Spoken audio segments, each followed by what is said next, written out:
Welcome to Comfortable Shoes Studio. I'm Leslie, and this is another episode of Art Making.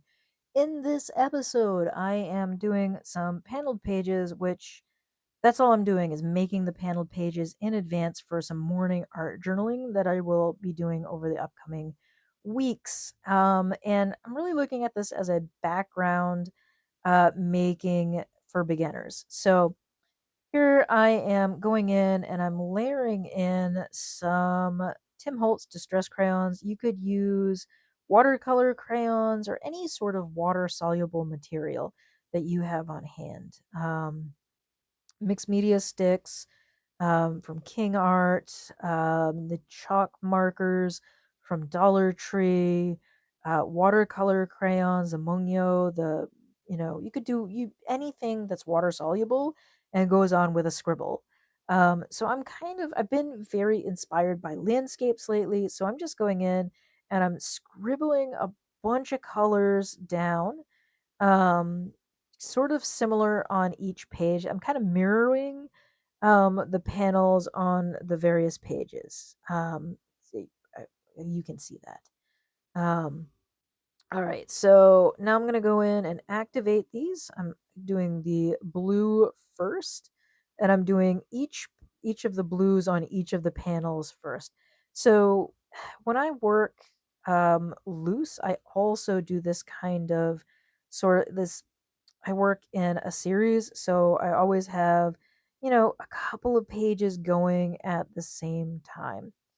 So then I'm going in, I'm hitting the pink and getting that activated. And I'm using a relatively large, this is a Princeton Studios snap brush, filbert or oval shape, cat's tongue shape, whatever. They come in a lot of people, they have different names. So this is a relatively springy brush, not necessarily intended for watercolors, but it works great at activating these watercolor crayons, or distress crayons by Tim Holtz. So, like I said, you could pretty much use any water soluble material to do this sort of page. Um, so I'm just kind of moving things around at this point, and then I'm going to dab some of this off because when I want this initial page where I'm doing these panels or grid journaling to be a little more muted, because I am going to go in and add stuff on top of this at a later date. So here's my Y plus pocket palette. I love this palette. I don't like the colors that particularly came in it, but I am using them, and I am really using them up. The only color that I did discard was that purple that was in the middle that was useless because it separated um, into colors that didn't I didn't like the separation. Anyway, so I'm adding some orange balls here, circles, um, and then adding some more intense color to this background. Um, and this will get a little more toned down in the upcoming steps. But again, this will be a page that I journal into. I do my morning journaling session. Here I'm just adding some of my rinse water around that orange ball and moving it around. So yeah, just using, so the page was already quite wet. It hadn't dried after I activated the Tim Holtz Distress crayons. I hadn't dried it out. You can do that and preserve some of the shapes a little more.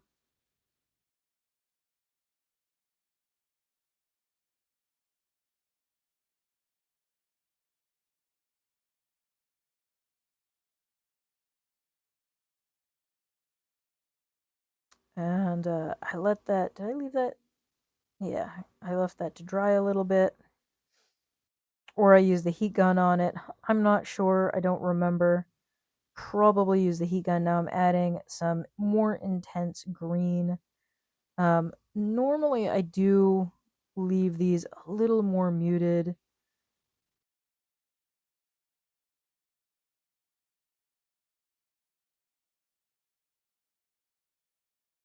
For this point, I know I'm going to do some landscape journaling or draw some landscapes for my morning journaling session.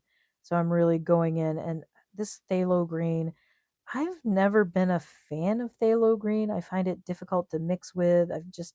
It's very, it feels like an unnatural color to me.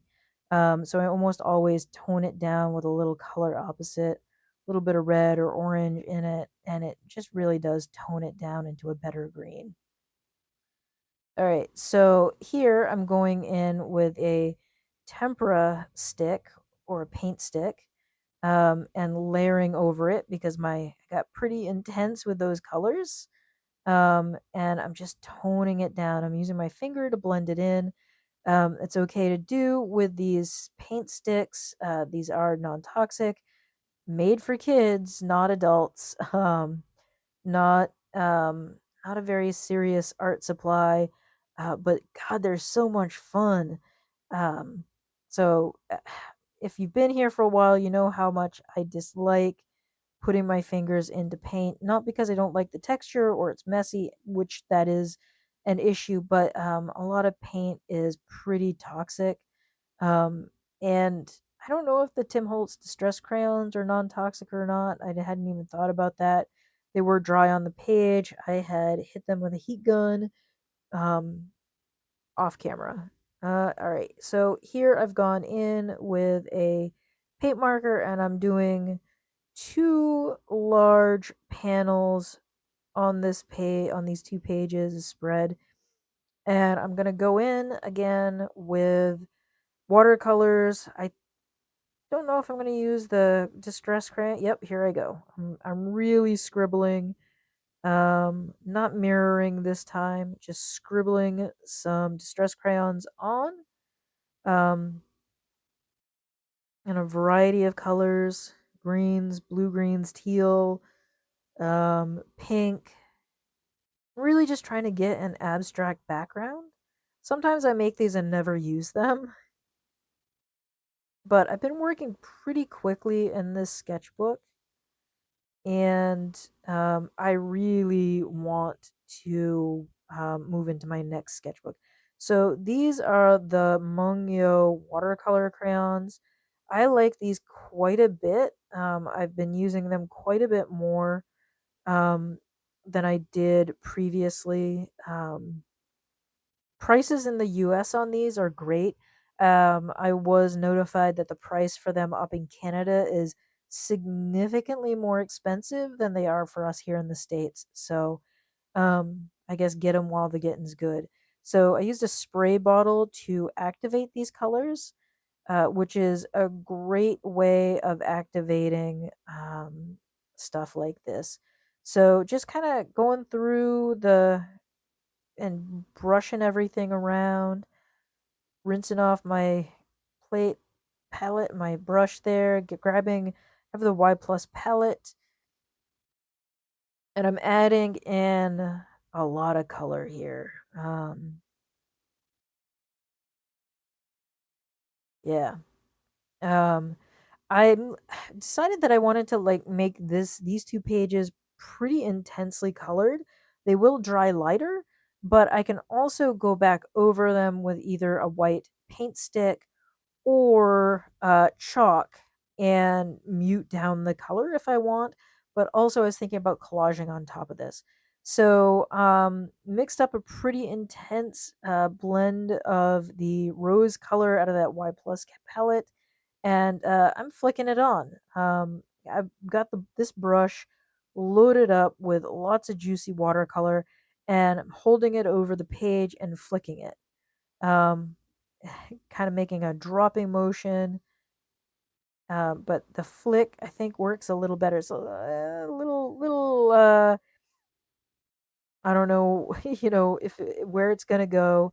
And then there are some spots where the color went that I decided to just drip right on to that spot to touch the tip of the brush in there.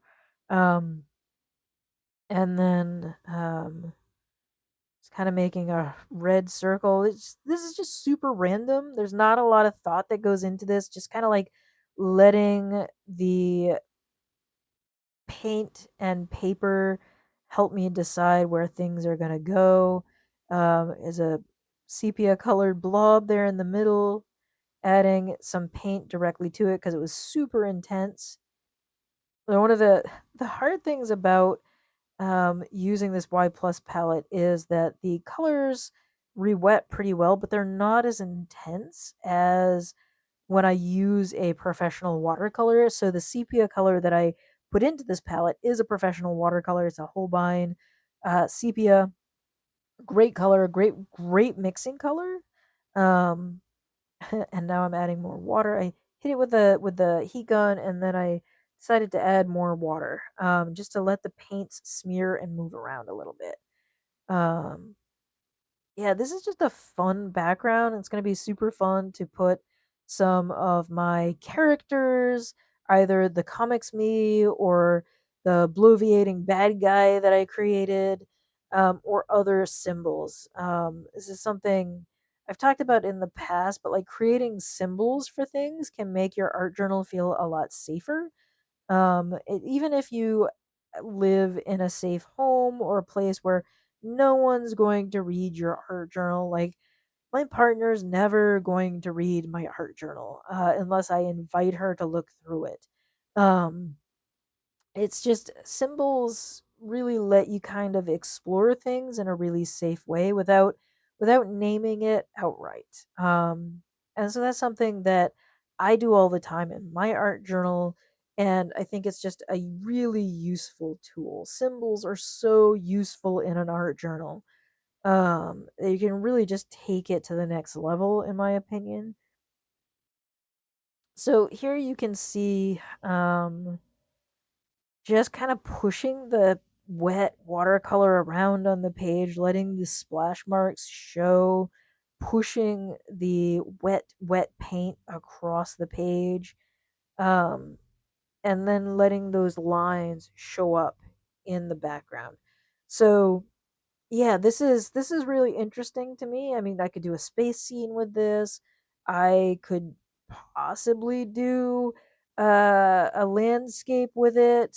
There's lots of possibility here to pull something out of this background image. Anyway, that's pretty much it. Get some watercolors out, get some water soluble media out, and start playing in your art journal. Thanks, and I'll catch you next time. Bye.